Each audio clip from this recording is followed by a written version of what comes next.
बाग, हर एक बगिया का की विशेषता होती है कि विशेष मौसम में नए फूल खिलते हैं। माँ सरस्वती के इस प्रांगण में माँ सरस्वती के चित्र और भारत माता के चित्र पर माल्यार्पण कर आज के इसका आशीर्वाद प्राप्त करें।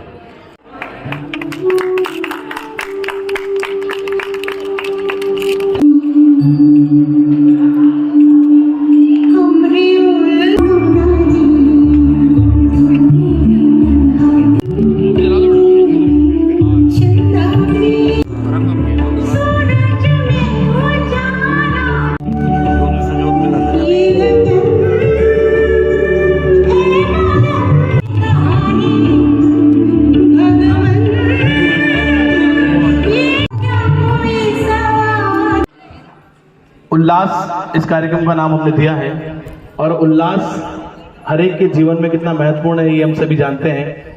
जब तक उल्लास है तब तक जीने की आस है। अगर हमारे मन में उमंग है, उत्साह है और उल्लास है तो निश्चित तौर पर हमारे मन में उठती हुई उमंगें प्रस्फुटित होने के लिए तैयार रहती है, प्रदर्शित होने के लिए तैयार रहती है। उल्लास संस्कृति के विविध रंगों का, उल्लास इस आंगन में उठती उमंगों का, उल्लास नए छात्रों के आगमन का, उल्लास पधारे अतिथियों के वंदन का, उल्लास रंगमंच पर भाव भरी प्रस्तुतियों का और उल्लास खुशियों से जले हजारों दियों का, उल्लास राग संगीत गीत और लय का, उल्लास राग संगीत गीत और लय का, उल्लास ज्ञानोदय में हो रहे ज्ञान के अनवरत उदय का।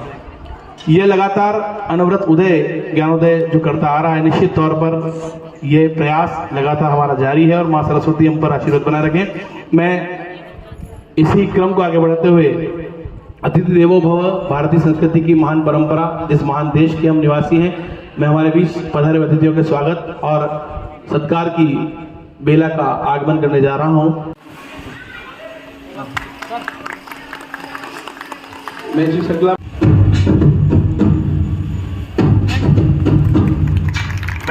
में श्री मैं निवेदन करूंगा कृष्णकांत प्रोफेसर से निधि सनोतिया मैडम से निवेदन करूंगा मैं आए और डॉक्टर सीमा पुष्कर जी नमस्कार का स्वागत निवेदन करें।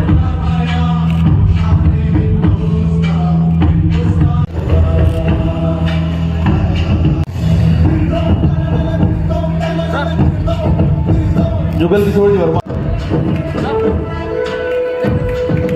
गोपाल सर और परीक्षित सर से निवेदन है कि समक्ष हमारे जो अतिथिगण स्वागत की श्रृंखला अनुरोध जारी रहेगी। मैं बस आइए मंच और मार्गदर्शन का आगाज करते हैं, मार्गदर्शन की श्रृंखला का आगाज करते हैं।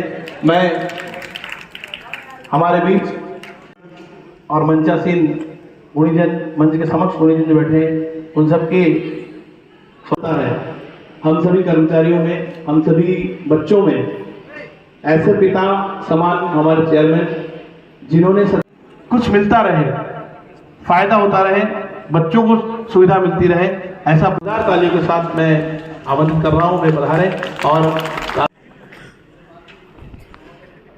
यूं तो इस मनासा के अंदर 6 वर्ष पूर्व ज्ञानोदय की स्थापना हुई थी।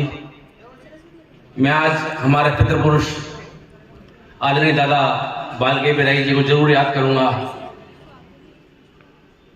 कि उन्हीं के प्रयासों से, उन्हीं के आशीर्वाद से ये ज्ञानोदय फला फूला। नीमच में उन्होंने हमें जो जमीन माननीय दिग्विजय सिंह जी से दिलवाई, मंत्रिमंडल में ले जाकर, उस पर आज शिक्षा की फसल लहलहा रही है और करीब 10,000 बच्चे इस अंचल के, मंदसौर नीमच जिले के वहां अध्ययनरत हैं। ज्ञानोदय की शाखाएं मनासा, जावज में सुहागढ़ा और देवास में संचालित हैं। ज्ञानोदय के विषय में ज्यादा जानकारी आपको माधुरी मैडम बताएंगे, लेकिन मुझे कहा गया है कि स्वागत उद्बोधन दिया जाए। तो मैं आपको ये बताना चाहता हूं कि आज ज्ञानोदय के अंदर करीब 42 कोर्स संचालित हैं और करीब 8 से 10 हजार बच्चे वहां अध्ययनरत हैं।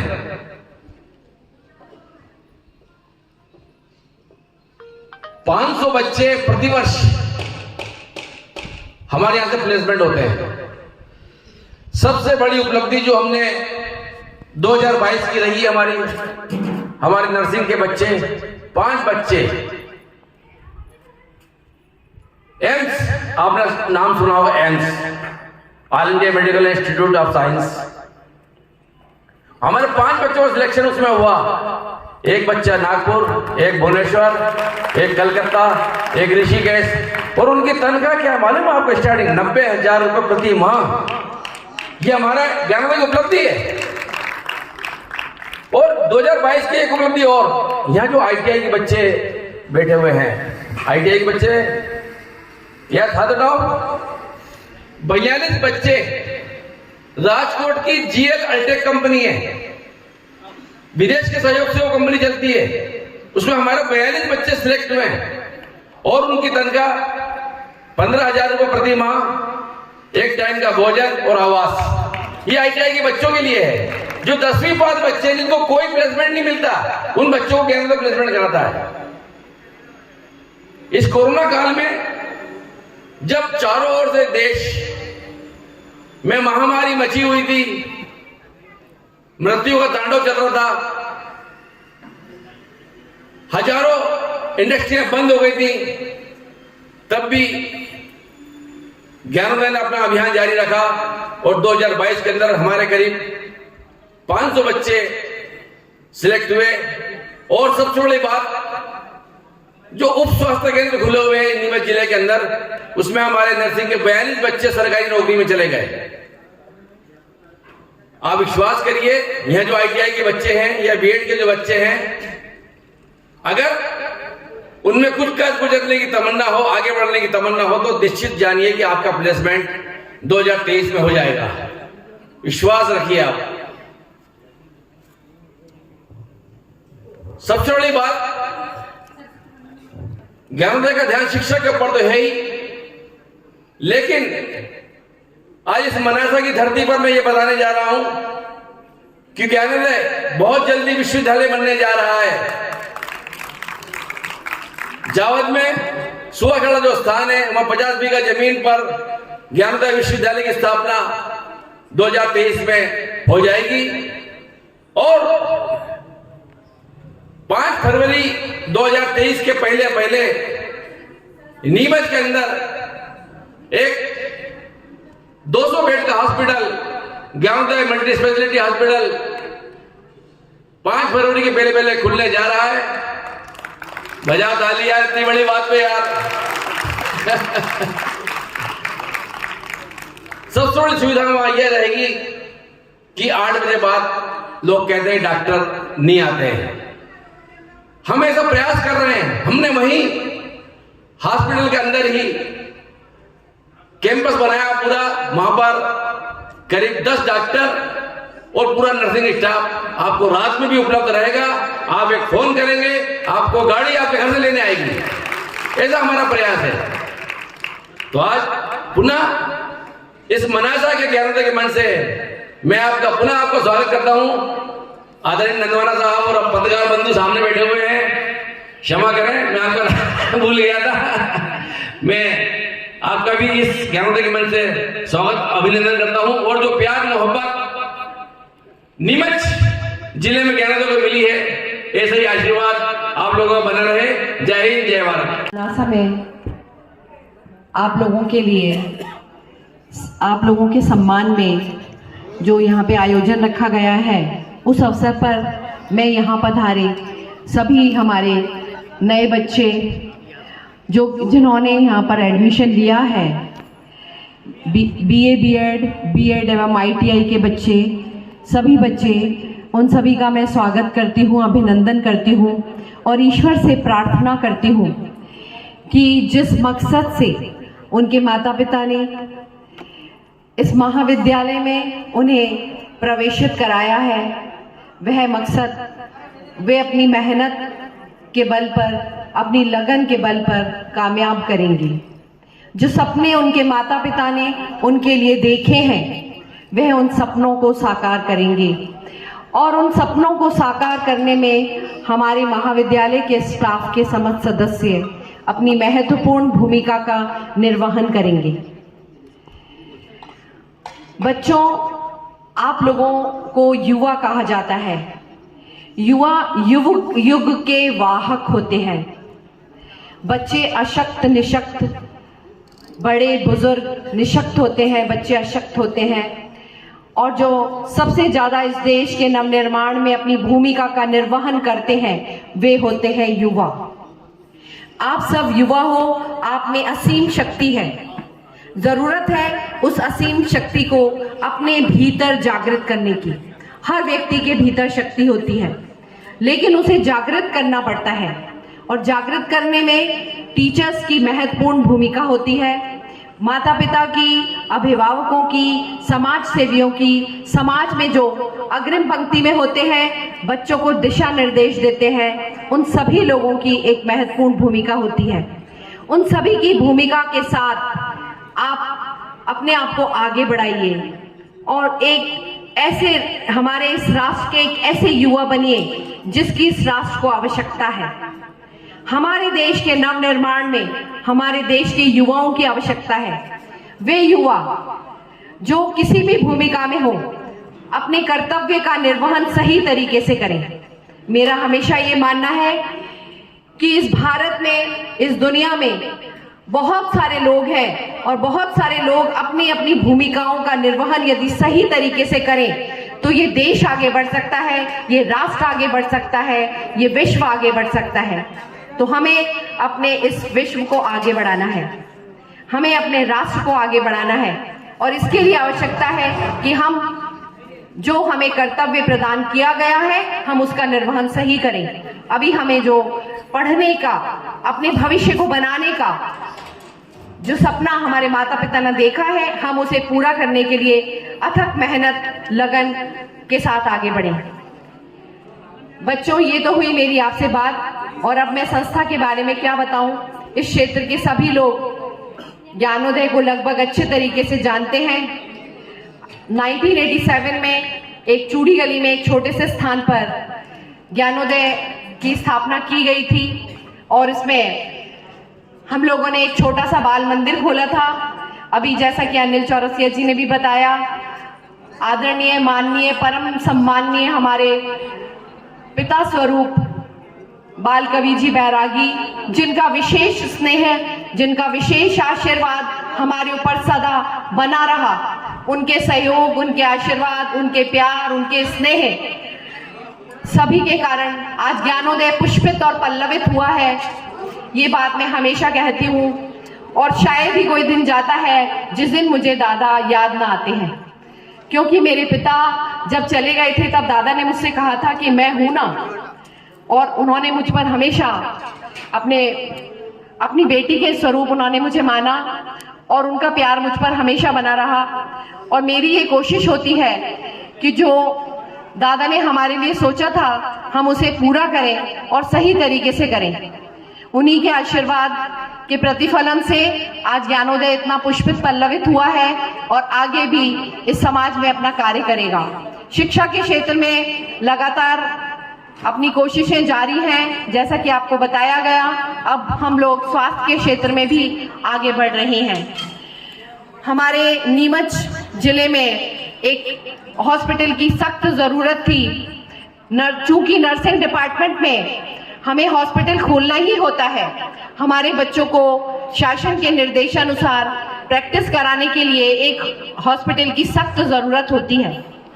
ऐसे में हम लोगों ने ये सोचा कि हम एक फॉर्मेलिटी वाला हॉस्पिटल नहीं खोलेंगे, एक ऐसा हॉस्पिटल खोलेंगे जिसमें सभी प्रकार की बीमारियों का इलाज हो। अभी फिलहाल मल्टी स्पेशलिटी में 5 स्पेशलिटी हम लोग ले रहे हैं, जिसमें गायनी है, पीडिया है, सर्जरी है, मेडिसिन है और ऑर्थोपेडिक्स है। उसके बाद आने वाले समय में और भी हमारी स्पेशलिटीज आएंगी। अच्छे डॉक्टर्स की नियुक्ति का जो है वो जारी है प्रयास हमारा।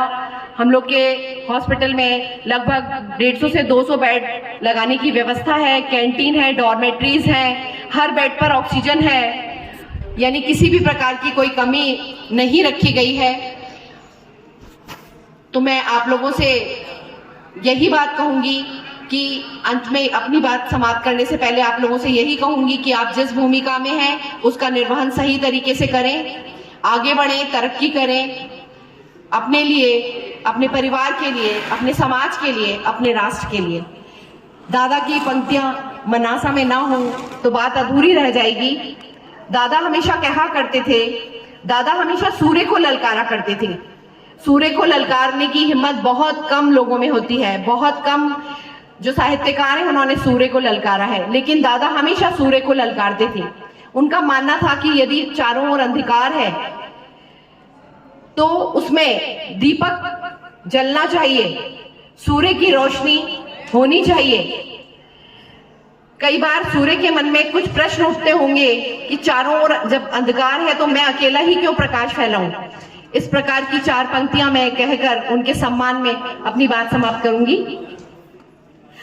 आज मैंने सूर्य से बस जरा सा यूं कहा, आज मैंने सूर्य से बस जरा सा यूं कहा, आपके साम्राज्य में इतना अंधेरा क्यों रहा। तमतमाकर वह दहाड़ा मैं अकेला क्या करूं, तमतमाकर वह दहाड़ा मैं अकेला क्या करूं, तुम निकम्मों के लिए मैं भला कब तक मरूं। आकाश की आराधना के चक्करों में मत पड़ो, आकाश की आराधना के चक्करों में मत पड़ो। संग्राम यह घनघोर है, संग्राम यह घनघोर है, कुछ मैं लड़ूं तुम कुछ लड़ो, तुम कुछ लड़ो, कुछ मैं लड़ूं तुम कुछ लड़ो। धन्यवाद। चुरसिया जी ने ज्ञानोदय के बारे में और इसकी जानकारी आप सबको दी। वाकई में जिस संस्था के आइकॉन या प्रेरणा स्रोत आदरणीय बाल कवि बैरागी जी जैसे हों, उस संस्था के बारे में हमको और आपको कुछ सोचना भी नहीं चाहिए, क्योंकि जिस व्यक्ति ने इस क्षेत्र का नाम पूरे देश में नहीं विदेश में भी गौरवान्वित किया हो, वे व्यक्ति इस ज्ञानोदय के संरक्षक हों, तो ज्ञानोदय के बारे में हमको कोई सोचना नहीं चाहिए। और मैं चौरसिया परिवार को भी धन्यवाद दूंगा कि उनने इस संस्था का जो नाम दिया ज्ञानोदय, यहाँ आने के बाद आपका ज्ञान का उदय हो। और जैसा आप बता रहे थे कि यहाँ से प्लेसमेंट भी हो रहे हैं, तो आप लोग भी इस देश से यहाँ पढ़ लिख कर सेवा करें। और चौरसिया परिवार जो स्वास्थ्य की तरफ भी ध्यान दिया, शिक्षा के संस्था में तो आप लंबे समय से चल ही रहे हैं, पर जब आपका ध्यान शिक्षा के साथ साथ स्वास्थ्य पे भी गया, मैं उसके लिए भी इस परिवार को बधाई देता हूँ। साथ ही आप सबके उज्जवल भविष्य की कामना करते हुए संस्था ने मुझे यहाँ बुलाया, उसके लिए धन्यवाद। भारत माता की जय।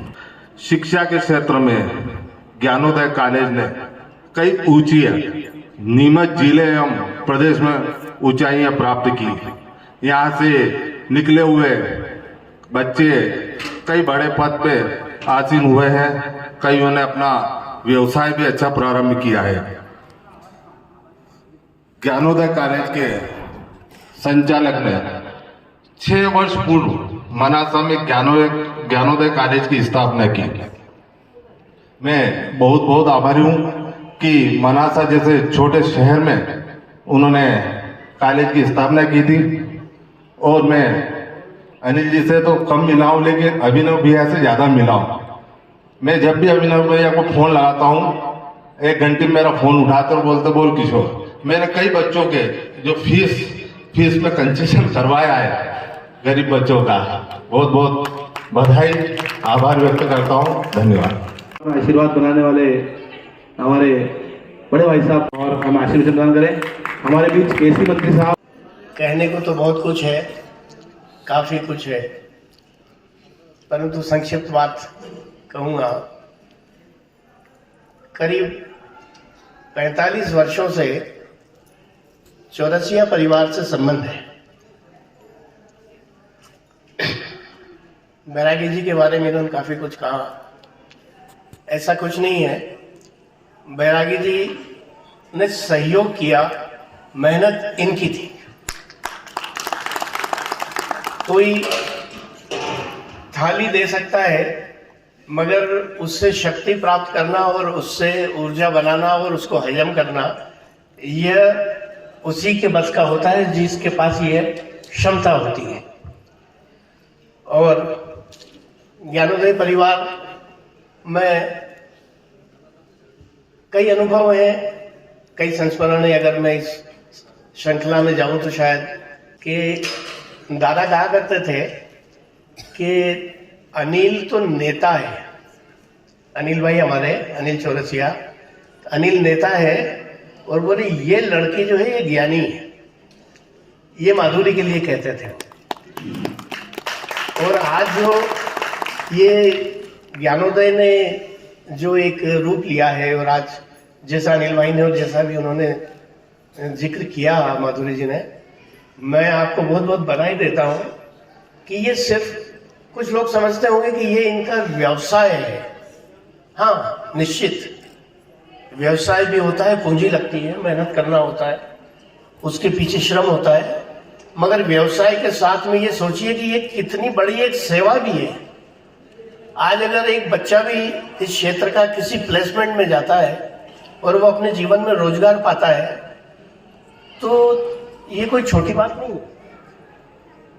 हम जिन परिस्थितियों से आज विश्व में या देश में निकल रहे हैं, वो बड़ी विकट है। जॉब के लिए लेके, आगे जाके भविष्य में नौकरियों को लेके, रोजगार को लेके कई चिंताएं पूरे विश्व में की जा रही है, भारत भी उनमें से एक है। परंतु प्रसन्नता की बात है कि ज्ञानोदय से निकले हुए लोग, ज्ञानोदय संस्था से शिक्षित और दीक्षित हुए सारे साथी, सारी बच्चियां एक अच्छा रोजगार पा रही। मैं उन्हें भी बधाई देता हूँ और ज्ञानोदय के इन परिश्रमी संचालकों को और शिक्षकों को बधाई देता हूँ। शिक्षित होना, दीक्षित होना और उसके बाद पारंगत होना, शिक्षा की 3 श्रेणियां प्रथम चरण में होती है। एक आप शिक्षित होते हैं, आपको शिक्षक शिक्षित करता है। एक आप दीक्षित हो जाते हैं जब आप प्रैक्टिकल करके, और आपको गुरु दीक्षित करता है। और उसके बाद पारंगत हो जाते हैं जब आप अपने सारी शिक्षा और दीक्षा का उपयोग करते हैं, तब जाके आप पारंगत हो जाते हैं। मुझे उम्मीद है कि यहाँ से, इस संस्था से निकले हुए लोग पारंगत होने की क्षमता प्राप्त कर चुके होंगे या करते रहेंगे। एक बात अनिल जी मैं आपसे निवेदन करूं, माधुरी जी आपसे निवेदन करूं कि अभी ये जिक्र किया कि आप एक बहुत बड़ी सुविधा नीमच में देने जा रहे हैं, चिकित्सा की मल्टी फैसिलिटी हॉस्पिटल आप खोल रहे हैं। यह चूंकि मनासा नगर पंचायत की ताकत भी बढ़ी है, सीमा जी हैं और उपाध्यक्ष भी हैं। आज मनासा में चिकित्सा के मामले में बड़ी तकलीफ है। जो हमारे अच्छे चिकित्सक थे, तकलीफ से मेरा मतलब ये है कि कई सुविधाएं यहाँ नहीं है। मेरा आपसे सिर्फ ये निवेदन है कि यदि आप उस मल्टी फैसिलिटी को वहाँ चालू कर रहे हैं, तो कोई न कोई एक सुविधा, चाहे संस्थान के नाम पर दें, चाहे डिस्पेंसरी के नाम पर दें, चाहे किसी ब्रांच के नाम पर दें, मनासा को भी एक ऐसी सुविधा उपलब्ध कराएं जहाँ पर 24 घंटे हमें कोई इमरजेंसी डॉक्टर मिल सके। और नगर पंचायत के 2 लोग बैठे हैं, मेरा आपसे निवेदन है कि यदि इस प्रकार का ज्ञानोदय कोई अप्रोच करे तो कृपया सहयोग करें किसी भी रूप में, क्योंकि ये सिर्फ किसी एक व्यक्ति के लिए नहीं है, ये पूरे क्षेत्र के लिए है। चिकित्सा में आज हमारे पास में ऐसे चिकित्सक यहाँ नहीं है कि रात को अगर इमरजेंसी हो जाए तो या तो नीमच भागना होता है, या उदयपुर भागना होता है, या इंदौर भागना होता है। डॉक्टर मनोज संगई के थोड़े परेशानियों के बाद हमें ये चीज बहुत खल रही है, और डॉक्टर दर्शन जैन के देहांत के बाद तो मेरा ख्याल है हमारे यहाँ का गरीब तबका उस स्थिति में भी नहीं है कि बहुत महंगी सुविधाओं को लेकर शिक्षा, अपनी चिकित्सा प्राप्त कर सके। तो ये मेरा आपसे मन से मैं निवेदन कर रहा हूँ, आप उस पर विचार करें, चारों से, डायरेक्टर, चेयरमैन और अध्यक्ष, उपाध्यक्ष। नेताजी से भी कर लूँ, आपकी सरकार है, जब भी जरूरत पड़े कृपया सहयोग करें। हम तो पीछे से टेका लगाने वाले हैं, टेका लगा देंगे। बहुत आपके इस ज्ञानोदय में या आपके इस अगले प्रोजेक्ट्स में, ये कृषि प्रधान जिला है नीमच मंदसौर, इसमें आप एग्रीकल्चर को भी जोड़िए, यूनिवर्सिटी में आ रहा है, बहुत अच्छी बात है। मेरी बात के समर्थन में अगर कोई हो, हम सब किसानों के बच्चे बैठे हैं, तो हाथ उठा के इस बात के लिए कहे कि हाँ, कृषि के लिए भी, डेवलपमेंट रिसर्च के लिए, कृषि क्षेत्र के लिए भी कुछ होना चाहिए। मैं सोचता हूँ जितने बच्चे यहाँ पढ़ रहे हैं, इनमें से 70% के परिवार कृषि पे आधारित होंगे, शायद, ऐसा मेरा मानना है। तो अतिथिगण, समस्त कॉलेज स्टाफ, उपस्थित बंधुओं और प्यारे बच्चों, आप सभी को सबसे पहले इस वार्षिक उत्सव की बधाई, शुभकामनाएं। बहुत अच्छा लगा मुझे, जैसा कि मैम ने बताया कि वो जिस तरह की शिक्षा दे रहे हैं, वो शिक्षा व्यर्थ नहीं जा रही, बल्कि उसका प्रॉपर इम्प्लीमेंटेशन हो रहा है। क्योंकि शिक्षा देना ही कुछ प्रायोरिटी नहीं होती है, यदि उसकी सार्थकता तभी निश्चित होती है जबकि उसका इम्प्लीमेंट प्रॉपरली हो रहा है। और जैसा कि आपने बताया कि यहाँ के जो बच्चे हैं वो शिक्षित होकर के प्लेसमेंट हो रहा है, उनका बहुत अच्छी जगह प्लेसमेंट हो रहा है, बहुत अच्छी सैलरी, बहुत अच्छे उसके, तो ये बहुत सुनकर बहुत अच्छा लगा। और जो आप लोग अब जो निश्चित रूप से जो नया करने जा रहे हैं चिकित्सा के क्षेत्र में, तो वो तो और भी बहुत अच्छा है।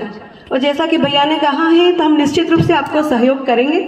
यदि आपने यहाँ पर भी कुछ प्लान किया तो निश्चित रूप से नगर परिषद आपका सहयोग करेगी। मैंने खुद भी, मेरा शिक्षा से बहुत जुड़ाव रहा है, मैंने जो पढ़ाई करी है, तो मुझे लगता है कि बच्चे जो भी यहाँ एजुकेशन ले रहे हैं, कभी ये सोच करके नहीं कि शिक्षा का हम उपयोग कैसे कर पाएंगे या होगा भी या नहीं।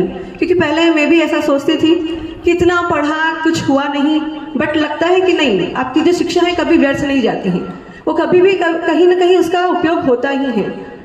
तो आप इसी सोच को ध्यान में रखते हुए कि हमें अपनी पढ़ाई इस समय बहुत अच्छे से करनी है, सारे एफर्ट्स लगाने हैं, भविष्य में उसका इम्प्लीमेंट कैसे हो रहा है ये छोड़ दीजिए। आप सिर्फ अभी अपने अच्छे प्रयास करिए, अपना 100% दीजिए और अच्छे से अपनी एजुकेशन पर ध्यान दीजिए, बाकी सब चीज़ों को छोड़ दीजिए। वो निश्चित रूप से कहीं ना कहीं आपको अच्छी प्रोग्रेस दिलाएगी।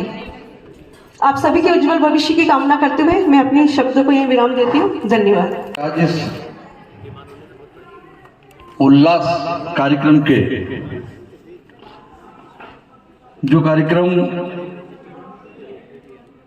बालदेव वैरागी इंस्टीट्यूट से चालू होते हुए ज्ञानोदय तक जो चला, और उसमें जो छात्रों को शिक्षित दीक्षित करने का जो काम आदरणीय डॉक्टर चौरसिया मैडम और चौरसिया जी ने जो किया है, उन सभी कार्यक्रमों का मैं साक्षी रहा हूँ। दादा बैरागी जी का स्मरण दिवस जो एक विगत कुछ वर्ष पूर्व मनाया गया था, और दादा बालदेव वैरागी जी का जो कार्यक्रम जिस स्तर पर और जिस गरिमा के साथ इस संस्थान में मनाया गया, मैं उसकी भी आज यहाँ निश्चित रूप से तारीफ करना चाहूँगा। डॉक्टर पूरन साहब उसमें थे, हमारे दादू साहब भी उसमें थे, और एक बड़े ही गरिमामय माहौल में वो कार्यक्रम किया गया था। और ये कार्यक्रम जो आज यहाँ बीएड और आईटीआई के जो छात्र यहाँ बैठे हुए हैं, उन सब लोगों का जो इन्वॉल्वमेंट उसमें था, और आप सब लोगों ने जो वहाँ से शिक्षा ली कि एक दादा बालदेव वैरागी जी का क्या चरित्र रहा, उनने इस देश के लिए, इस प्रदेश के लिए क्या क्या किया, ये सारी बातें उस कार्यक्रम में जो आपने प्रस्तुतिकरण के लिए एक माध्यम दिया, मैं उसके लिए भी आप सब लोगों का अभिनंदन करना चाहता हूँ। और यहाँ पर उनके वंशज के रूप में बैठे उनके सुपुत्र मुन्ना भाई वैरागी साहब, जिनने इस उल्लास कार्यक्रम को थोड़ा हंसी मजाक के माध्यम से प्रफुल्लित किया और उल्लास कार्यक्रम को सार्थक बनाने का प्रयास किया। क्योंकि जहाँ तक मैं जानता हूँ कि मैं इंजीनियरिंग कॉलेज से जब पास आउट हुआ, मैंने इंदौर के GSITS से अपनी शिक्षा दीक्षा प्राप्त करी, और उसमें हम सबसे ज़्यादा इंटरेस्टेड होते थे पढ़ाई से ज़्यादा फेस्ट में, और एक फेयर लगाया जाता था। तो ऐसे कार्यक्रम जो ये ज्ञानोदय विद्यालय लगातार करता चला रहा है, मैं सोचता हूँ शिक्षा के साथ आपने अपने छात्रों को अपने संस्थान के साथ भी जोड़ा है। और मैं चाहूँगा कि जब ये छात्र यहाँ से निकलें तो ये कहे कि हम ज्ञानोदय के इंस्टीट्यूट हैं, जिसे आज मुझे इस मंच पर ये कहने में फख्र महसूस हुआ कि मैं SGS से निकला हुआ हूँ।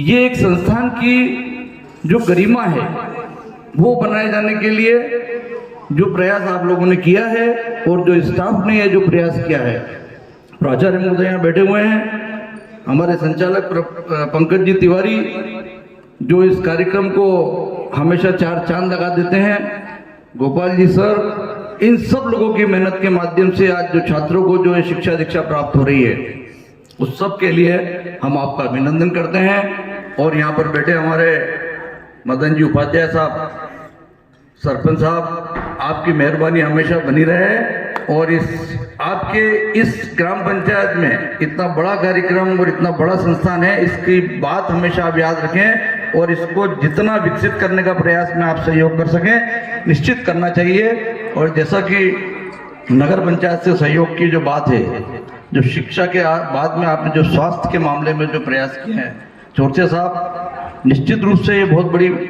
उपलब्धि है आपकी कि आपने नीमच जैसे जिले को इतना बड़ा संस्थान देने जा रहे हैं। और जैसा कि मुन्ना भाई ने कहा कि एक रेफरल क्लिनिक आप निश्चित रूप से यहाँ करें, क्योंकि चिकित्सा की जो सेवाएं हैं वो मनासा में निश्चित रूप से कमजोर हुई हैं, अनेकों कारण हैं उसके, पर उन सब के लिए आप आपका योगदान दे सकते हैं। और जैसा आपने शिक्षा के क्षेत्र में एक छोटे से हमारे विधानसभा क्षेत्र में जो आपने ये एक संस्थान दिया है, ऐसे ही एक रेफरल क्लिनिक आप निश्चित देंगे और उसके लिए हम सब लोग जिन जिन से आप सहयोग की अपेक्षा करेंगे, हम सब लोग आपके साथ हैं और आपको इन सब प्रयासों में निश्चित रूप से सफलता मिले। इसी भावना के साथ जय हिंद, जय भारत। देना चाहूंगा कि अभी तो आकर लगे हैं पंख, असली उड़ाना भी बाकी है। अभी तो आकर लगे हैं पंख, असली उड़ाना भी बाकी है। तरसती आंखों में पले सारे अरमान अभी बाकी है।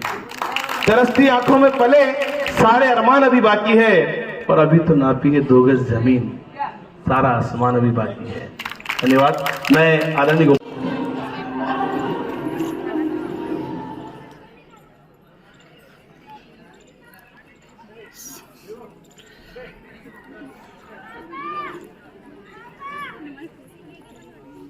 मां सरस्वती का आशीर्वाद प्राप्त कर रहे हैं।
आओ जी आओ घूमर खेल बाद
धन्य है वायु का ये झोंका जो मुझ तक तुम्हारे कमल चरणों की धूल की सुगंध लाया है। उनके लिए एक बार जोरदार तुम अवश्य आ रही हो। मुझ दुखियारी के दिन फिरने वाले हैं। तुम मेरे कल्याण के लिए मेरे समीप आ रही हो। हेरा हेरा। रथ रोको सारथी।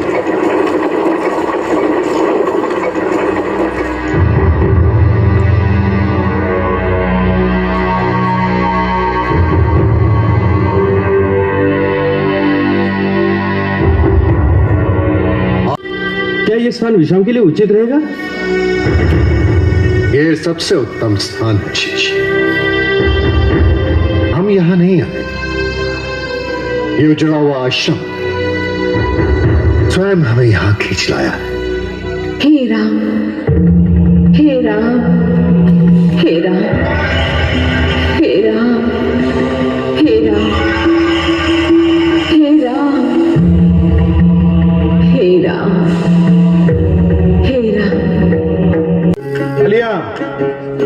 राम राम जय राजा राम, राम राम जय सीता राम, राम राम जय राजा राम, राम राम जय सीता राम, राम राम जय राजा राम, राम राम जय सीता राम, राम राम जय राजा राम, राम राम जय सीता राम, राम राम जय राजा राम, राम राम जय सीता राम।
सीताराम, राम राम जय राजा राम, राम राम जय सीताराम।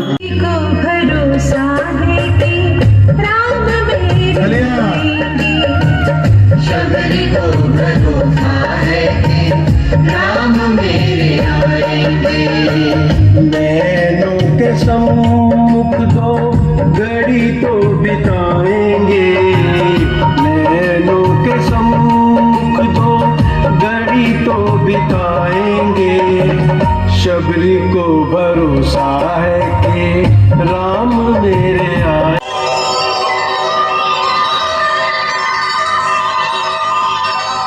कृपया हमें इनकी कुटिया तक पहुंचा देंगी?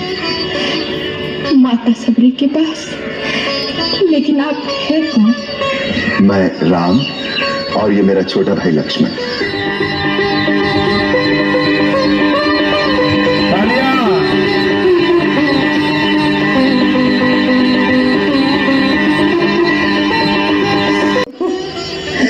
आप आ गए सबरी की कुटिया में।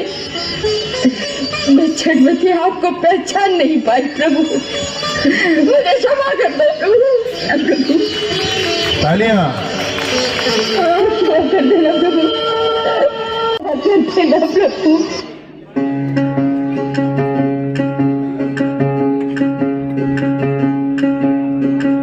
राम राम राम जय राजा राम, राम राम जय सीता राम, राम राम जय राजा राम, राम राम जय सीता राम।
बाजे मैं तो घूमर रबदा ही सा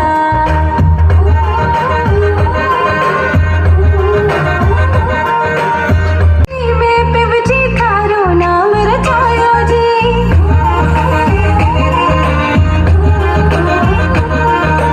चोनरी मंगवाई बीपी रंग लाल चढ़वा थारो रचवायो जी तेरे कारणे रावण ने घड़ो सजाई सा। केवल और केवल हमारे लिए वहां डटे हुए हैं कि भारत माँ का लाल हूं मैं, भारत माँ का लाल हूं मैं, धर्मों के दंगल में न फंसता हूं। भारत माँ का लाल हूं मैं, धर्मों के दंगल में न फंसता हूं। और लोग मजहब में ढूंढते हैं मुझको, मैं इंसानियत में बसता हूं। इन पंक्तियों के साथ आइए हमारे भारत के वीर सैनिक को नमन करते हुए बड़ी शानदार स्किट क्या कृष्ण भगवान के लिए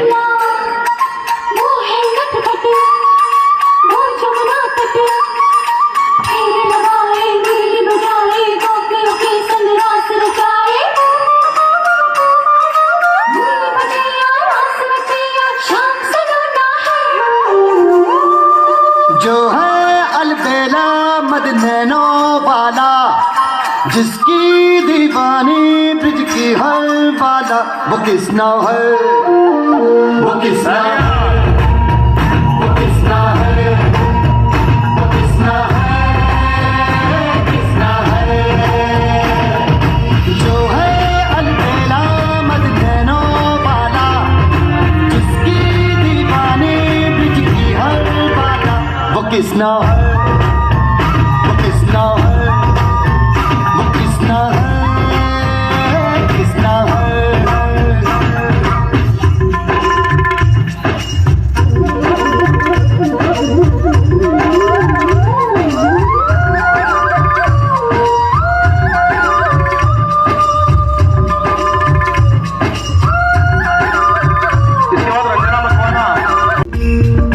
प्यार की धुन में जागी न सोगी, प्यार में डूबी प्यार में खोई, प्यार की धुन में जागी न सोगी। दुनिया से है वो अनजानी, सब कहते हैं प्रेम दीवानी, किसना से मिलती है भूल के हर बंधन। फूलों की मदसवास में नागर संजाज झूमे गोकुल समाज, बलिहारी जाए झूले सब लोग लाज, झूले सब लोग लाज, झूले सब लोग लाज। बांसुरी बांसुरी कृष्ण की बाजेगी, प्रेम में राधा नाचेगी। बांसुरी कृष्ण की बाजेगी, प्रेम में राधा नाचेगी। जमुना तट पे रास रचेगा, जमुना तट पे रास रचेगा, प्रीत विराजेगी, प्रेम में राधा नाचेगी।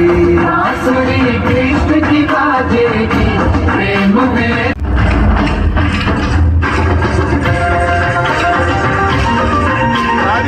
बोलिए कृष्ण कन्हैया लाल की जय हो।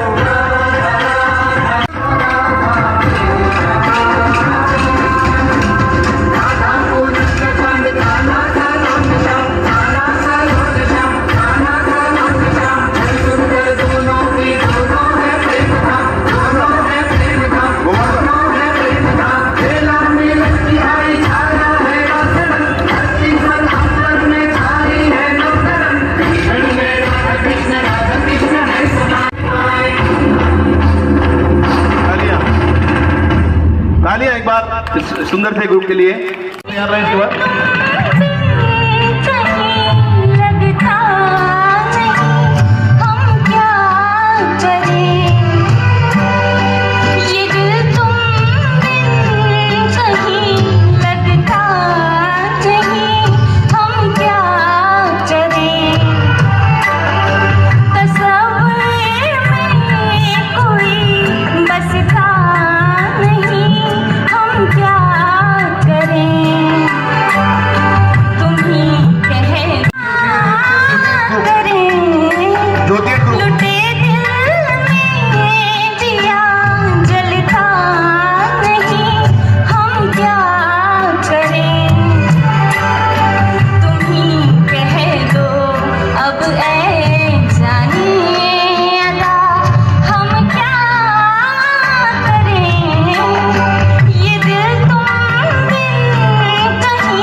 रे